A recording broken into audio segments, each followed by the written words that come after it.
사랑은 느낌이 아니다. 사랑이란 행동이고 활동이라고 말했다. 여기에서 사랑과 관련해 다뤄야 할 마지막 주요 오해가 발생한다. 사랑은 느낌이 아니다. 정말 많은 사람들이 사랑의 느낌을 가지고선 그에 반응하여 무자비하고 파괴적인 태도로 행동한다. 한편 진정으로 사랑하는 사람은 의식적으로 싫어하는 사람에게도 애정있고 건설적인 행동을 취한다.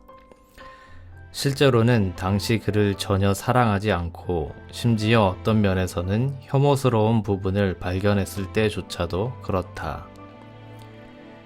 사랑의 느낌은 애착을 수반하는 정서다. 애착 과정을 통해 상대가 중요하게 인식되는 것이다.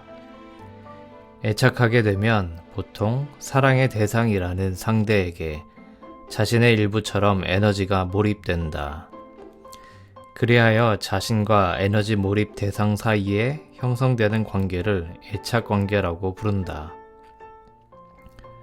그러한 관계를 동시다발적으로 가질 수 있으므로 애착 관계들이라는 표현도 있다.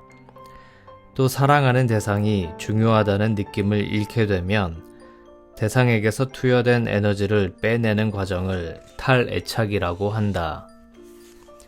사랑이 느낌이라고 믿는 오류는 애착과 사랑을 혼동하기 때문에 생긴다. 사랑과 애착이 비슷한 과정을 거쳐 일어나기 때문에 이러한 혼돈이 생기는 것은 이해할 만하다. 그러나 둘 사이에는 뚜렷한 차이가 있다. 첫째, 우리는 생명이나 영혼의 유무에 관계없이 어떤 대상에 애착한다. 이를테면 어떤 이는 주식이나 보물에 애착하고 사랑을 느낄지도 모른다. 둘째로 다른 인간에게 애착한다는 것이 대상의 영적인 발전을 위해 조금이라도 관심을 갖고 있다는 걸 의미하지는 않는다. 의존적인 사람은 애착 대상인 아내나 남편의 영적 발전을 두려워한다. 10대의 아들을 운전해서 등하교 시키기를 고집했던 그 어머니는 분명히 아들에게 애착을 느낀 것이다. 어머니에게 아들은 중요했지만 반면에 아들의 영적 성장은 중요하지 않았다. 셋째로 애착의 강도는 지혜나 헌신과는 아무 상관이 없다. 낯선 두 사람이 술집에서 만나 서로에게 끌렸을 때는 함께 잠자리하는 순간만이 최우선의 관심사다. 이미 정해진 스케줄이나 약속이나 가족의 안정은 전혀 중요하지 않다. 끝으로 애착은 떠다니는 것, 순간적인 것일지 모른다. 두 사람은 성관계가 끝나자마자 서로에게 더 이상 매력을 느끼지 못하고 욕망도 사라질 것이다. 어떤 것에 대한 애착이 실현되면 바로 그에 대한 탈애착이 일어난다. 반면에 진정한 사랑은 책임있고 지혜로운 행동을 내포한다.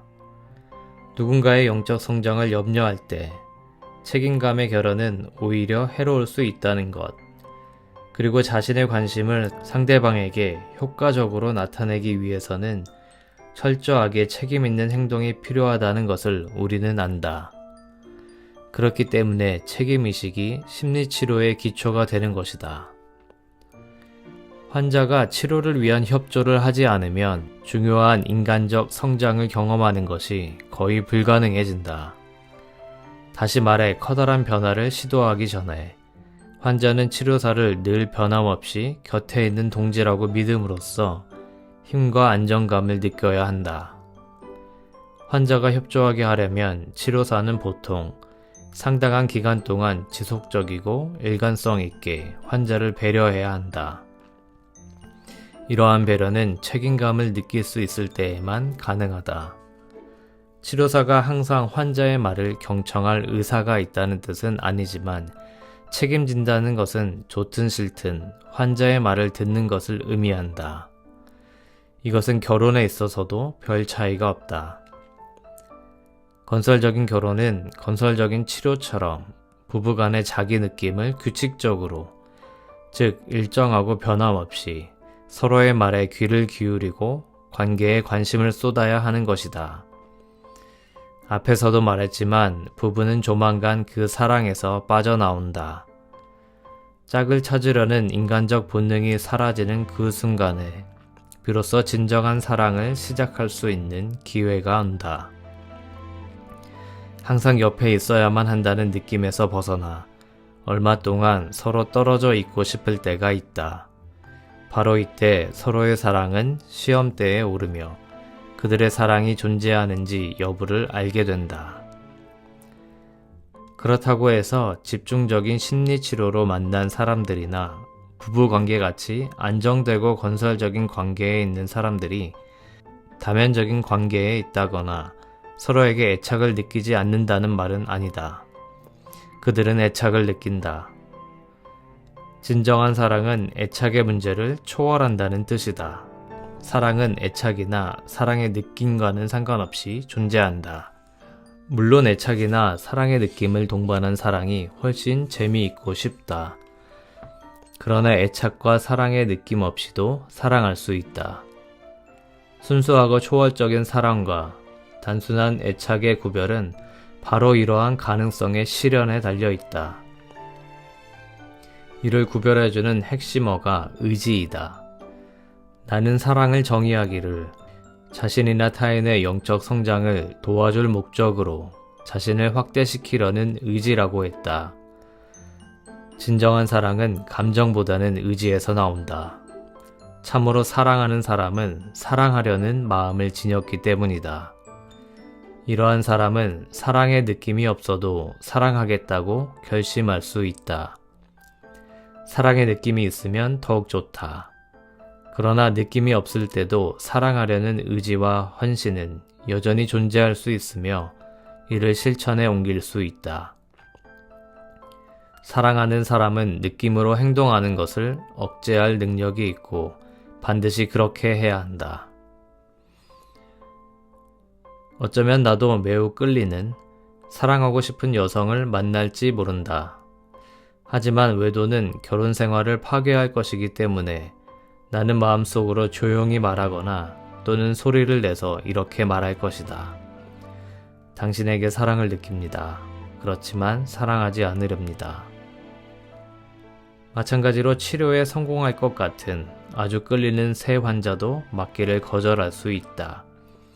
내 시간을 이미 다른 환자들에게 바쳤기 때문이다.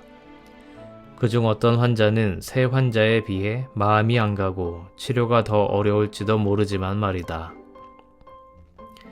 사랑의 느낌에는 제한이 없지만 사랑할 수 있는 능력에는 한계가 있다.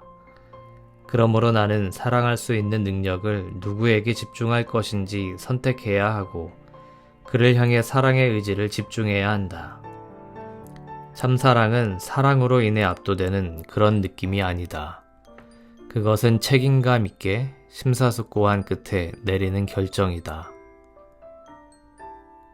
사랑과 사랑의 느낌을 혼동하는 보통 사람들은 온갖 종류의 자기 기만을 하게 된다. 알코올 의존증 환자인 남자가 부인과 아이들을 돌봐야 할 절실한 그 순간에 술집에 앉아 눈물을 흘리며 바텐더에게 나는 정말 가족을 사랑한답니다. 라고 말하는 경우를 보자. 이처럼 극단적으로 아이들을 소홀히 대하는 사람도 흔히 자신은 자식을 지극히 사랑하는 부모라고 얘기한다. 이렇듯 확실히 참사랑과 사랑의 느낌을 혼동하는 성향에는 스스로를 위안하려는 성질이 내포되어 있다. 느낌 안에서 사랑의 증거를 찾는 것은 쉽고 즐겁다. 그러나 진실한 사랑은 대체로 경험적인 사랑의 느낌이나 애착을 초월하므로 사랑이란 행위로 표현될 때의 사랑이다 라는 말은 정확한 표현이다. 사랑과 사랑이 아닌 것은 선과 악처럼 객관적인 것이지 순전히 주관적인 현상이 아니다.